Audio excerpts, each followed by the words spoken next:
صبح کا وقت ہے۔ جنگل میں سوکھی جھاڑیوں کے بیچ ایک ننھی بچی کی مسخ شدہ لاش پڑی ہے۔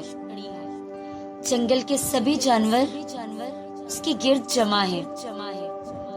یہ جانور بت کی طرح خاموش ہیں، لیکن ان کی آنکھیں نم ہیں۔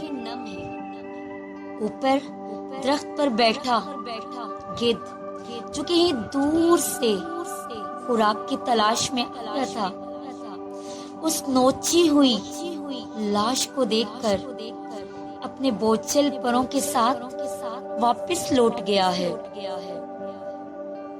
چڑیا نے آج اپنے بھوکے بچوں کو اپنے پروں تلے چھپا رکھا ہے۔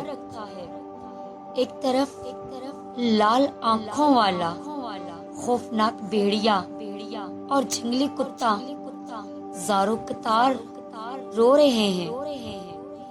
اسی جنگل کے باہر ایک بورڈ لگا ہے: خبردار، احتیاط کیجیے، آگے خونخوار اور وحشی جانوروں سے پالا پڑ سکتا ہے۔ اس جنگل کے باہر تعلیم یافتہ، تہذیب یافتہ شہر کی سرحد شروع ہوتی ہے، جہاں انسانیت کھڑی زور زور سے کہکے لگا رہی ہے۔